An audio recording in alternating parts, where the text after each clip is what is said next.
Good evening. My name is Joe. I worked as a cargo truck driver for more than 10 years. Throughout my career, several things happened to me that some may classify as paranormal. Traveling miles and miles of road at night lends itself to all sorts of strange experiences. This is one of the stories that marked me the most. I was leaving the city of San Diego and was going to travel the entire border until I reached Texas. I left around 8 at night. I wasn't tired because I had just taken a long nap at a truck stop, so I was ready to drive all night. Everything was going as usual. The road was a bit empty that night with almost no traffic, which I liked. It was already past midnight when out of nowhere, I saw a white van coming from the hills behind me. I didn't think much of it, assuming it was someone who had decided to park there to rest a little. However, the van didn't pass me, despite me having to go slowly for obvious reasons. Whenever there was a car behind me, I would signal with my lights so they could pass, and I would move to the side. I did the same with this van, but it still stayed behind me and didn't want to pass. I thought it was strange because it was already night, and maybe the driver wasn't very experienced in driving on the road. So I slowed down even more and gave the signal again so they could pass me, but they didn't. The van also slowed down to stay behind me. At this point, I was getting a little upset because I didn't understand what this person was playing at, but I decided to ignore it and just keep driving. After about 2 hours, the van was still behind me.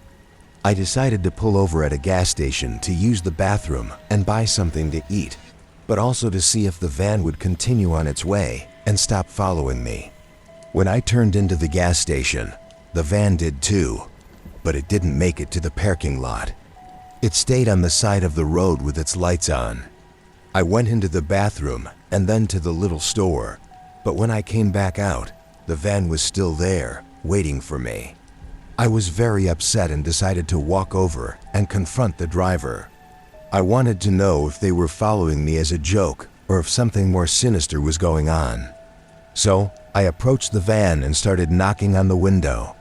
It was completely dark inside, and I couldn't see anything. I knocked again, telling them to open the window and stop being a coward, but they never did. I yelled that if they kept following me, I would report them to my fellow truck drivers who could put them in their place. Then suddenly, the van started up and almost ran me over as it drove away. I was still upset but also relieved that the van had finally left. I got back into my trailer, parked there for about 30 minutes, smoked a cigarette, and then continued on my way. Everything was normal again until about 3 in the morning, when suddenly the same white van appeared from nowhere and stuck close behind me. I thought this must be a joke. I didn't know what to do. It was quite unnerving. I realized that whoever was driving must have wanted something from me if they had been following me for more than 3 hours. I decided to continue driving to the next truck stop, which was about 20 miles away, and planned to ask other truck drivers for help. But suddenly, the van started to pull up beside me. I thought it was going to pass me, so I slowed down, but the van did too. Its window was now directly next to mine, and I could tell the driver was watching me. I asked them to move out of the way because it was dangerous to drive like that, but instead, the van got closer and closer to my trailer. I didn't know what to do. I just kept honking and shouting, trying to get the driver to stop. Then I felt a hit on my trailer. I lost control of the steering wheel, went off the road, broke through a fence, and ended up in the middle of the wilderness. Fortunately, nothing happened to me, but the engine turned off completely. When I tried to start it, it didn't work. I tried using the radio, but it didn't work either. There was no signal on my cell phone to ask for help. To be honest, I was scared.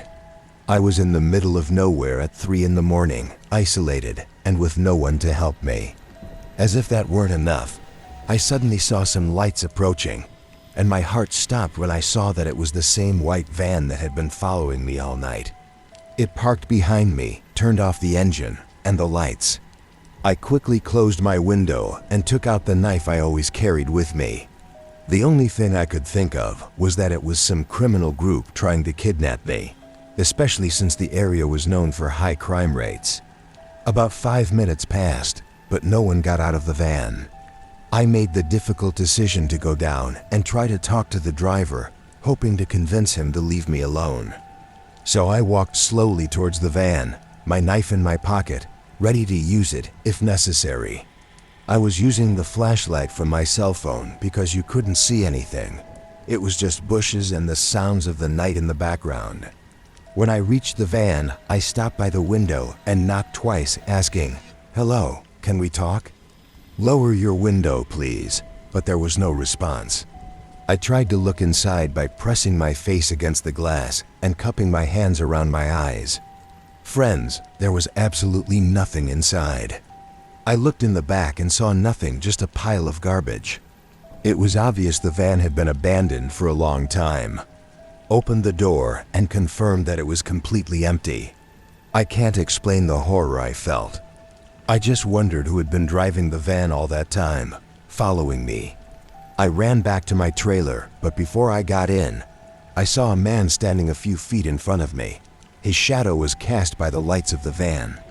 I said hello, but he didn't respond. He just waved his hand, motioning for me to follow him. I hesitated but followed, thinking he might need help. He was walking very fast and I could barely keep up. The place smelled awful, like dead animals. I continued walking, following the man, when suddenly he stopped, looking at a specific spot on the ground. I ran to catch up, but when I got there, he was gone. I searched with my flashlight and called out to him, but he didn't appear. Then I looked down at the spot he had been staring at and saw 3 lifeless bodies. I couldn't tell how long they had been there because they were so decomposed you couldn't even tell if they were men or women. I was in shock. I ran back to my trailer, but the white van was gone. I tried to start my trailer, and to my surprise, it started on the first try, like a miracle. I got out of there as fast as I could and called the police to report the discovery. I was driving with tears in my eyes, deeply affected by what I had just seen. I arrived at the truck stop and 2 coworkers ran to see what was happening when they saw me get out of my trailer. I didn't even know how to explain everything that had happened that night, but I told them as best I could. They stayed with me, which calmed me down because I couldn't continue driving in that state. Later, I received a call from one of the detectives who had arrived at the location I had indicated. He told me they wanted to ask me some questions, so I told them where I was. About half an hour later, 2 detectives arrived. They asked me how I had found the bodies and what I was doing in that place. I didn't know how to respond because I knew it was hard to believe, but I told them everything, even though I risked being called a liar or suspected of being involved. After I finished telling them, one of the detectives took out a photo and showed it to me. It was a picture of the van that had been following me all night. He asked me, "Is this the van?" I was surprised and told him yes, that was it. The detectives exchanged looks, and one of them began to explain that the van belonged to the 3 young people whose bodies I had found. They were students who had been missing for weeks. Their families had reported their disappearance, saying they had gone on a road trip towards El Paso to report on the missing women in that city since they were journalism students. However, they never reached their destination, and for 2 weeks, no one had heard from them. That's why it was so important to know how I had found them. The young people had been shot to death, and the detectives wanted to ensure I wasn't involved with any criminal gangs. I was overwhelmed with emotion. I burst into tears and insisted I was telling the truth. The detectives told me to calm down and that if I remembered anything else, I should contact them. After they left, I was deeply affected. The thought that those souls had chosen me to find their bodies so their families could stop searching for them was haunting.